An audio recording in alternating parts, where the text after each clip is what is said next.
we are trained to always think about your peer competitor in the military. So when you think about our peer competitors in the military, we think about China, we think about Russia, we think about North Korea, we think about Iran, and we want to make sure that we are one step ahead of them. We want to make sure that our military, our ability to project power as a national security, that we have the capability, the capacity, the lethality, and the technology to be one step ahead of our peers. Think about how you woke up this morning. What did you use to get ready for today? How did you brush your teeth? How did you do your hair? What products did you use in the shower? I guarantee you that something that you used this morning, something you had for breakfast, something you used in your car was delivered via the sea. It came through sea lanes. It came through free and open trade. Everything that we use comes through the sea, whether we're shipping it or whether we're receiving it.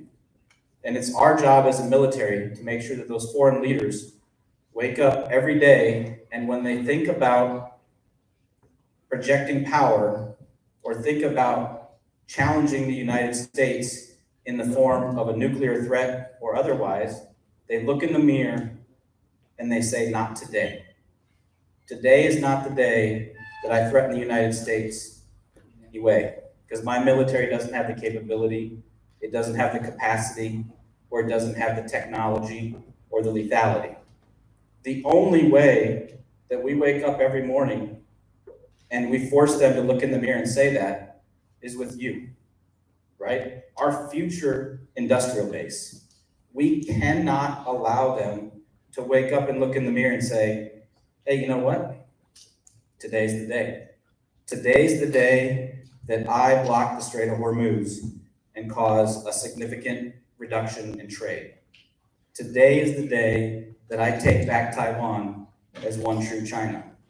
Today is the day that I threaten the United States with nuclear weapons from Russia. Because if we allow that to happen, we have failed. And our strategic deterrence is the Columbia-class submarine and the Virginia-class submarines being forward deployed.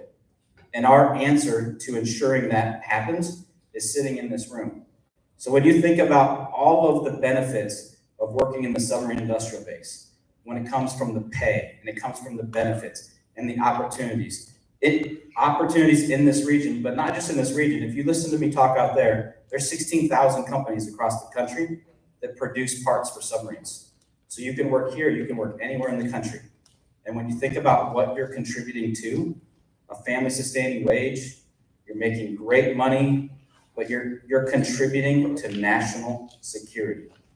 You're no different than me wearing a uniform standing on the stage, because without you, we cannot make our oppressors say, not today.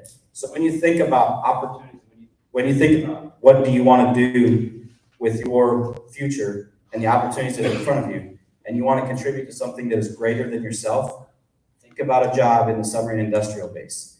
It is more than just a job. You are contributing to national security. Now, I understand when we think about that, it's hard to think about and it's kind of scary, but that's the reality that we live in. And events like this that we have, that's the importance of it.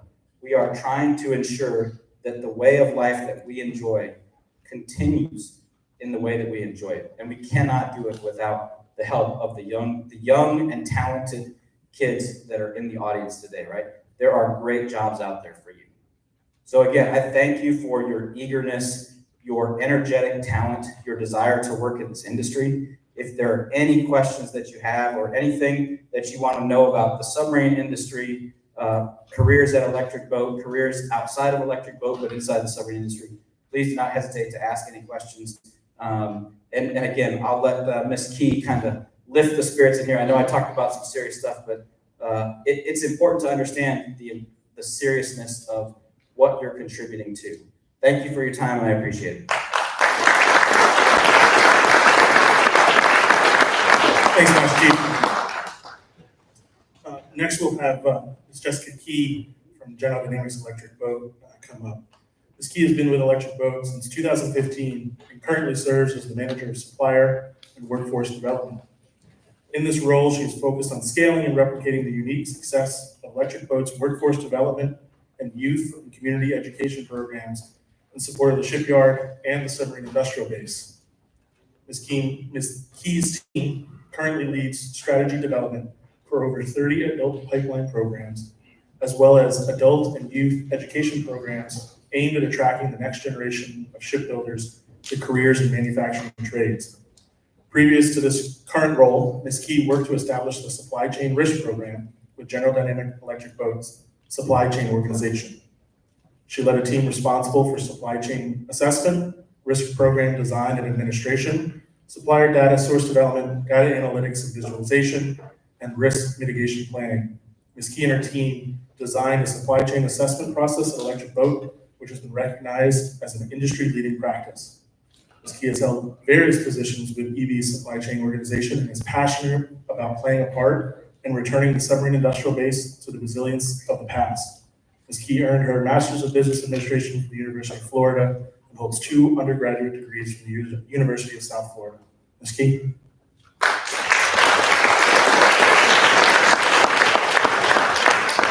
Thanks, Tim. I hope I live up to that. Hello, everyone. So first, I want to thank a few folks. Patricia Feeney, Grasso Tech, thank you for the use of this amazing facility. You always come through for us, and it's just world class. The team that was here, it took a small army from across our talent acquisition, our workforce development, our ambassador program. A whole slew of folks showed up enthusiastically, couldn't wait to engage with all of you. And then lastly, to the teachers, administrators, counselors, and our competitors and the students who are here today. Thank you for being a part of this. This is the kind of day where months and months of sort of planning sessions and kind of dry phone calls culminate in something that I just couldn't even have imagined how great it would be. So I'll just start with a little word of thanks. So you kind of heard some big, huge global impacting type issue discussions around why what we do and what all of you have an opportunity to do is important. But and those things, absolutely, feel those to your toes. The mission, it's everything. America needs submarines. We need a strategic deterrent. We need folks to wake up every day and say, not today.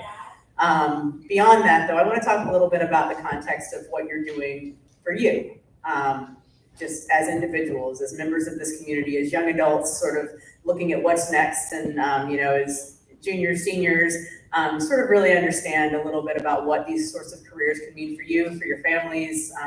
It's a big deal, and it's not something that it can kind of get lost in the sauce when you're doing something as important as building nuclear submarines. So for the young folks in the room, how many of you have heard the message over and over so many times until you're blue in the face? You have to go to college. College is where you need to go. College is the right answer. How many of you have heard that message? Okay, that's fewer hands than I expected, which I'm happy about, because I want to tell you that that is not true. College is great for a lot of people. It was fine for me, mostly because I didn't know this was an option. But I will tell you that your ability to walk out the door as a graduate of a 4-year CTE program as part of the world-class CTEC system here in Connecticut, which is absolutely the gold standard in technical education, and walk into a career where you can not only take care of yourselves, you can grow your families, you can get paid time off, you can build toward retirement in an industry that has a demand that stretches out decades, and know that you have the security to take care of yourself and the people that you love and care about without walking into sort of the unknown of higher education and debt and all of the stuff that comes along with that. That is a message that we need to scream from the rooftops in this country. And I want all of you to know that the decisions that you've made to pursue technical education, to hone your skills, to take a trade out into the world and do something that matters and be part of something bigger than yourselves is absolutely commendable. You should be celebrated. We will celebrate you when you come to our signing day. We can't wait. But I wanted to make sure that you all understood that while everything that we do is in furtherance of the big picture and the national defense and the strategic deterrent, we see you also. And and I will speak on behalf of Electric Boat, but I can say that this is true across members of our industrial base, the 16,000 employers that Command Master Chief mentioned. Those are careers where you will be taken care of. where you will have the opportunity to earn, to advance, to grow. There are so many different functions and roles that as you enter as a skilled tradesperson, the sky's the limit. The growth that has been mentioned in our need to produce 2 Virginia-class and 1 Columbia-class submarines a year, that means that people in my yard right now, once upon a time, you would have to work there for a decade or longer to look at moving into supervision. We have folks moving into supervisor roles and moving around the organization to try different things out within a year or 2 of joining us.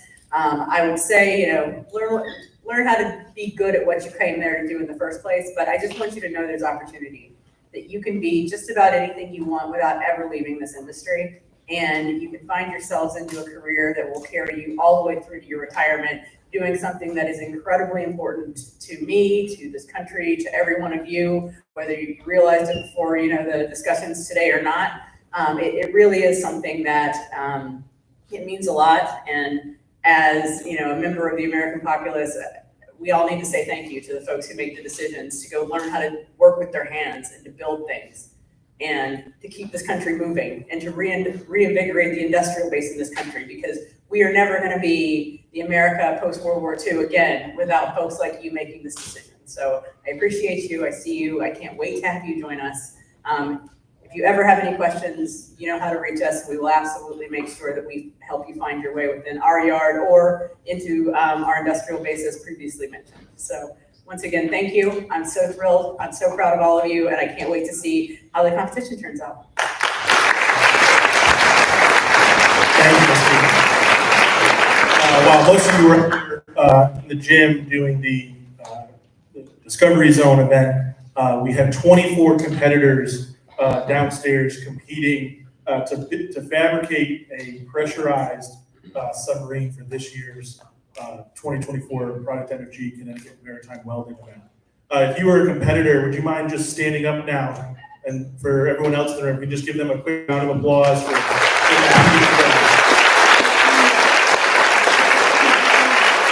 I'm going to ask Ray and Shannon from Project MFG, if you can come on up and we will do the awards. And then if Principal Feeney, if you can join us as well, and Jess and Mass Chief and Superintendent, we'll be the handshakers. Shannon, I'll turn it over to you for. Thank you. All right, so before we tell you who wins, who has won, I would like to invite my judging team up because they have some feedback. So if you guys want to come up here. I know you all agreed to talk, so don't back out on me now. So here's the thing. So my name is Shannon, and I get to do some of these events with Project MFG, and I'm really excited about Project MFG and how they are really making a movement to elevate the trades so that you can be proud of being a tradesperson, being a welder, being a plumber, whatever. We want to make sure that we give you an opportunity though, because you guys are gonna leave it fast and we're not gonna really get to talk to you. So what we want to do is, in general, give you some ideas of how you could improve. Because I know some of you said, oh, that wasn't my best work. Well, it could be, we'll just, practice. So I'm just gonna pass this around. Each of these folks up here, all from EB, right? All from electric boat, mostly. Basically, they're educators with okay, retirees too. That's a job title. Okay, so I'm gonna have them just give like a general thing that they found to help you so that you can become better welders and better future employees. All right, first off, everybody did a great job. We really enjoyed being a part of this. In the future, really try and take this as a learning opportunity and make sure that you're taking your time to really learn about blueprints, learning about how to read the data sheets and the procedures, because all of that is critical once you hit the real world in the job place. To follow up on what Kirsten said, it's attention to detail. You were given WPS's drawings, and that's where a lot of the criteria for judging, a lot of that was where you didn't follow through and read your whole work package. See just what was required of you, what the criteria was for judging. So to take the time, go through the paperwork first, Make sure you're doing it right, following step-by-step procedures, and then it'll help the end result. Yeah, and also the welders that are here. So again, congratulations. Thank you for trying to come into an industry that 25 years ago, I was told that it's a dinosaur. We don't need welders anymore. I guess we do now. So here we are. The judging was very easy. We had a set of criteria. Everybody knew what the product was supposed to be. And as a welder, what we were looking for is the total package. So I know from the judging team, when we first went into it, there were a few that just stuck out and I went, oh, I like that. But then as we went through our criteria and realized what are we there to look at, the weld, the overall product, then we were able to pick the top 3. But again, congratulations to all of you. All right, you guys did a great job, and girls. Well, first of all, thank you for letting me be a part of this. This was really cool, being able to witness everybody and their capabilities. I know I've talked to a bunch of you outside, some who I've actually interviewed, and I remember from previously. One thing I want you guys to understand is the importance of your mindset whenever you're going into any industry, okay? I can't teach you to care. I can't teach you or give you a why you need to stay safe, okay? You guys need to come up with your own reasons or your own reasons why that you want to go home safe, right? I wear my safety glasses, that's because I want to go home and see my daughter, right? You need to attach something to your safety and own that every day of the week. Getting on board what they were saying over here about the PPE, right? Or not the PPE, excuse me, the paperwork. You need to go through each and every piece of paperwork. Minor detail, right? One thing on there was present your item with yourself. How many of you actually did that? I think there was one individual who actually presented that, right? So this is important when you get out on the deck plate, when you get out in the world, reading your procedures, reading your paperwork, and following step by step is huge and extremely important. But anything you get out, anything you guys get out of this, right? Keep your heads on straight, keep your mindset straight. We're gonna fail, but that's how we learn. All right, so stay positive. And again, great job.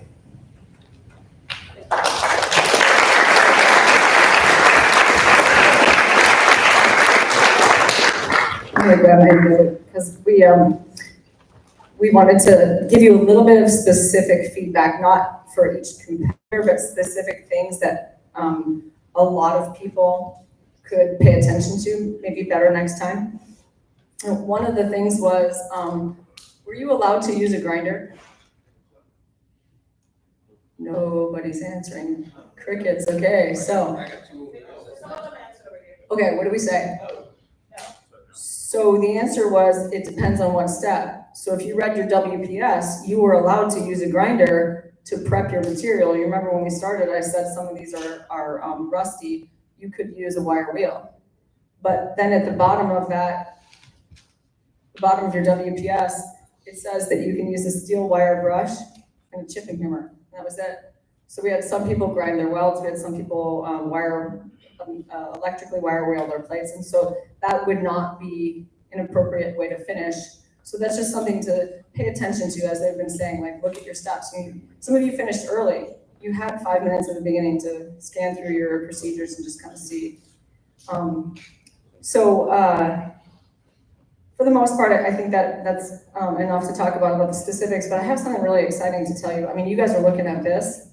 You're like, ooh, nice helmet, pretty, all that stuff. I know that's what you really want, but we have something else to tell you at the, do you want to tell them at the end, or do you want to tell them now? All right, so the 3 people that are going to receive these, the top 3, will also get an invitation to compete in the National Maritime Welding Competition. Right?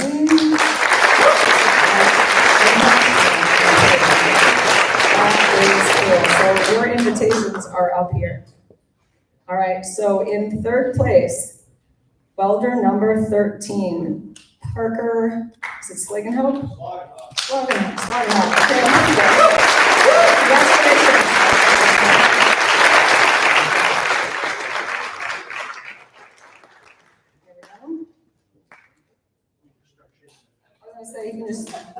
your mind, start shaking, keep shaking. Poor guy's gonna have to- It's 2 years in a row on the podium, right? Zach, 2 years on the row on the podium? Hold on to this for a second, we're gonna take your On the podium photograph. last year? You ready, Amy?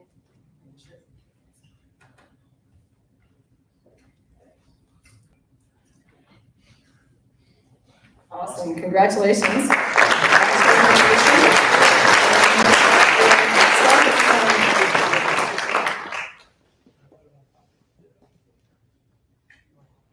Awesome, good job. Okay, in second place, welder number 15, Spencer Johnson. Congratulations.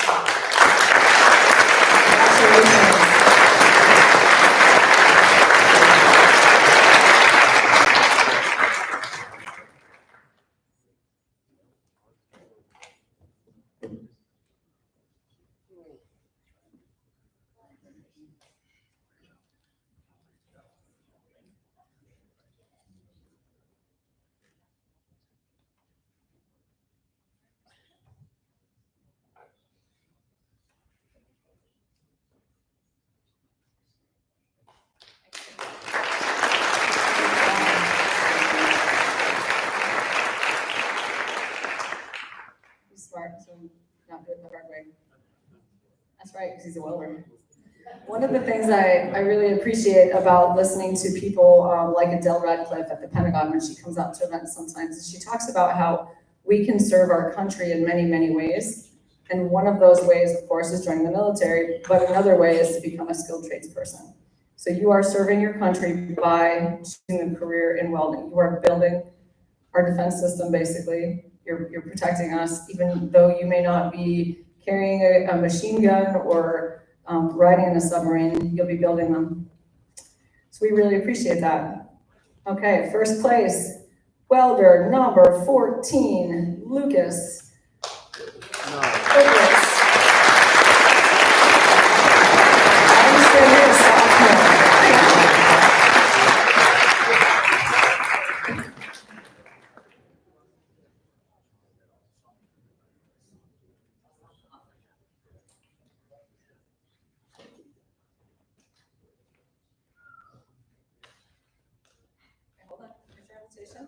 So congratulations to all three who will be seeing you in early June. And is that? Just first and second. Yeah, okay. One more. Okay, so we need the second place person to come back up. And I'm gonna hand the microphone back, but I just do want to tell you, thank you so much, and I'm proud of all of you. Thank you for doing your best, and we hope to see you again in the future. Thanks, Shannon. I'm going to invite Tim Kinnaman up from the American Welding Society. The American Welding Society also has a prize for our first and second place winners here. While Tim comes up, again, gentlemen, great job today, but great job by all the competitors today. Master Chief was just whispering in my ear that these are the best submarines he's seen. So that's good to see that we're going to have some good submarine shipbuilders up here. Thanks, Tim. Tim only gave me half an hour to talk, so. My name is Tim Kimmett from the American Welding Society, District 1, District Director here in New England. I don't work for the American Welding Society. I'm self-employed in the welding business, but I represent the NWS on this level as a member of the Board of Directors. And the Board of Directors has always unanimously votes to give out scholarships to the foundation. This foundation, AWS Foundation, has millions of dollars to give away, and they try to give away a good portion of that every year. One of the things that we do is give away $1,000, $2,000, $5,000 scholarships, even up to $25,000 for students who want to continue on their educational path for welding, either as a certificate program or a degree program. But just a quick note of some of the things I've heard today. I actually am coming up on my 50th anniversary of striking my first arc at electric boat at Quonset Point in 1974.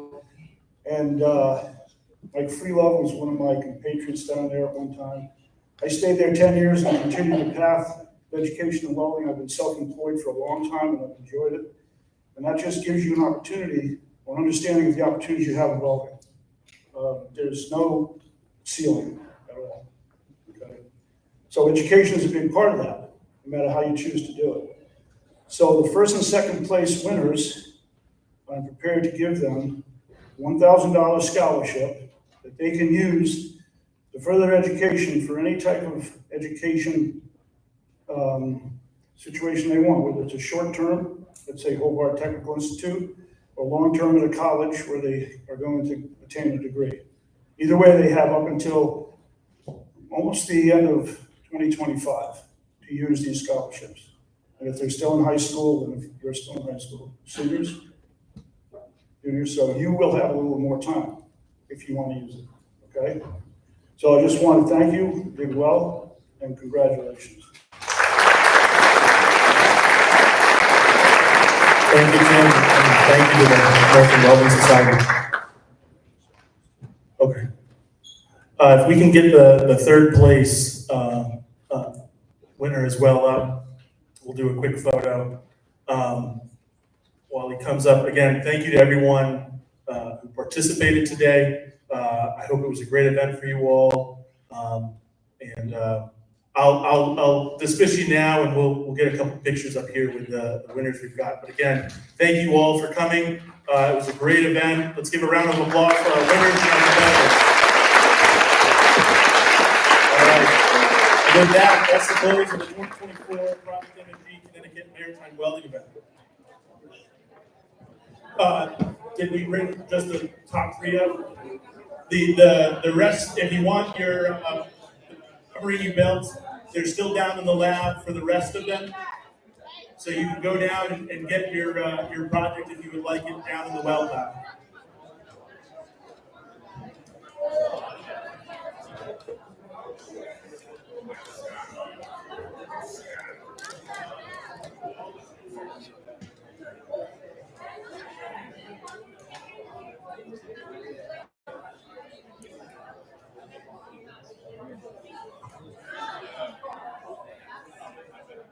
Can I get the third place? Zach, can I get the third place? We're going to take a quick picture. You ran off too quick.